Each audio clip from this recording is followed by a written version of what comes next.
I'm at the annual South Jersey Quaker retreat in Camp Okanagan.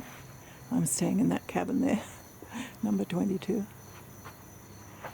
And I just I gave a talk yesterday on Palestine. We had 26 people sign up, but it was at 4 o'clock and 4:30, and most people weren't here. So we had 6 people. But I'm just now giving a summary of what I said. First of all, we started off with a map of the Middle East and the Suez Canal. So this is, the Suez Canal is there. This is the Red Sea and the Mediterranean Sea. So that's the Suez Canal, and this is Palestine here, and Israel. Very important to understand where that is. Suez Canal has been very important for about 4,000 years.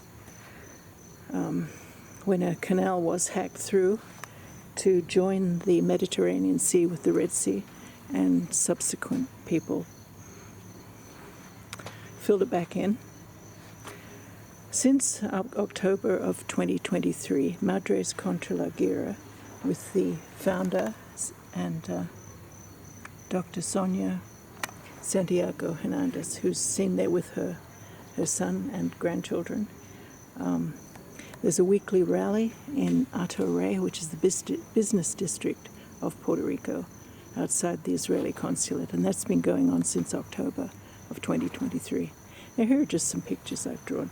This is the art museum. I'm a member of the Museo de Arte de Puerto Rico, which has a wonderful permanent collection of Puerto Rican art, and they have visiting exhibitions of 15th century European art, which is incredible.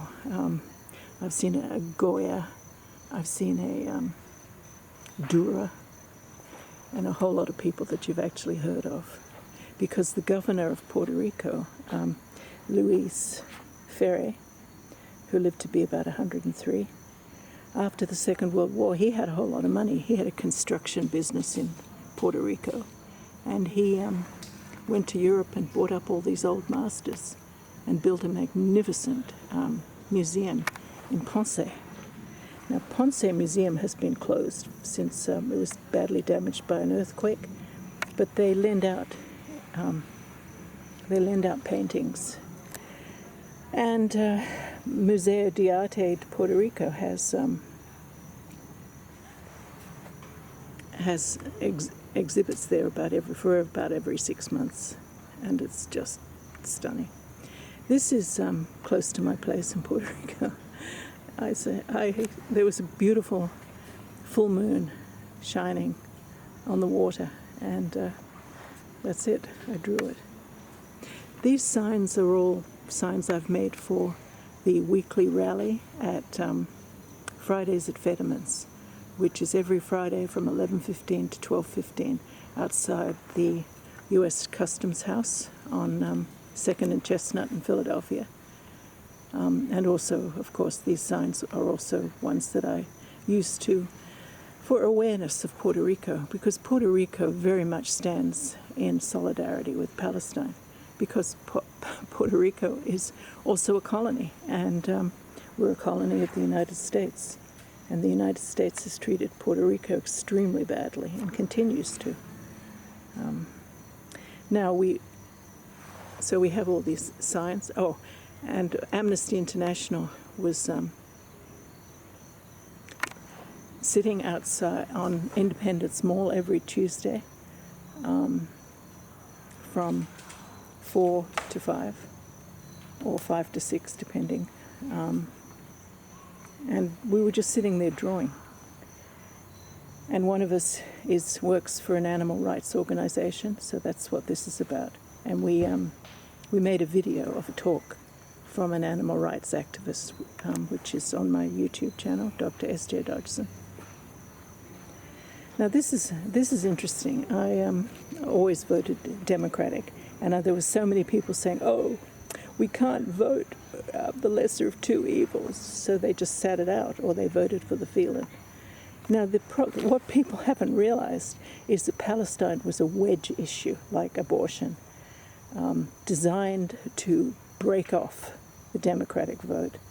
And when you look at the funding from Congress and through administrations from 1947, which was when the United Nations voted for partition. Oh my gosh, all these acorns keep falling.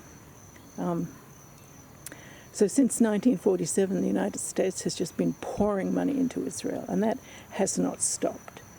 It's never been an issue. The Democrats, Republicans have always supported Israel. And there are all kinds of reasons for that. One is, of course, they want a European community in the Middle East, and they love the idea of a heavily armed European community in the Middle East. And it's all about oil, which, of course, is in Saudi Arabia, all the way around Israel. And more recently, there's a massive gas field has been discovered in the Mediterranean. And Israel has all kinds of contracts with Saudi Arabia for that gas fields, and they don't want Palestine to have anything to do with it. This edit 13th Amendment, delete slavery. Slavery exists in the Constitution. So if by due process you have been convicted of a crime, they can treat you like a slave. And we want that removed. It's appalling. There are lawyers in the ACLU who are going around to various state legislatures saying, look, we know we have people who spend 25 years in prison and they come out with $25 because they're paid like 10 cents an hour to do full work, 40, 80 hours a week, whatever it takes. And the issue for ACLU is we'll pay them at least the minimum wage, which is pathetic. It's $7.30 an hour, but it's a hell of a lot more than 10 cents an hour. So that's what that issue is about. So in general, that's pretty much what I talked about. I went into the whole history of Palestine. Of course, the British there, and the Suez Canal, of course, was very, very important because that was what the British were interested in. In 1875, the boss of Egypt was broke. The Suez Canal was built by Ferdinand de Lesseps from 1859 to 1869. And 6 years later, the boss of Egypt decided, wait a minute, we better sell our shares in the Suez Canal, because Egypt only owned 44% of the shares, and the rest of the shares, I believe, were held by France. So Benjamin Disraeli, the Prime Minister of England, called up his good friend, Baron Rothschild, one of the Rothschilds, who was a member of Parliament. I believe the first member of Parliament who actually was allowed to be a member of Parliament without becoming Anglican. He remained being Jewish, which was quite something. And he said, okay, we need £4 million by lunchtime. And Rothschild said, sure. Was he Baron Rothschild? I don't know. There's so many Rothschilds, and a lot of them were barons. But Mr. Rothschild immediately provided the money for the British government, which of course has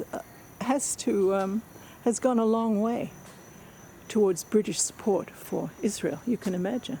A lot of the Rothschilds were pro-Israel, and a lot of them aren't. So it's an enormous banking family. Anyway, I'm not going to go into that now. But that's basically what I was talking about. I don't know if that's helpful. I'm putting together a document, and I want to start 5-minute talks on various issues here. One, of course, is the Suez Canal.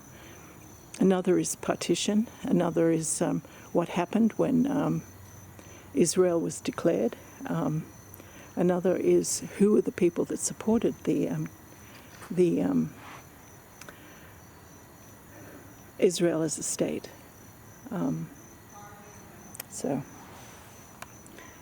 September 27th, 2025.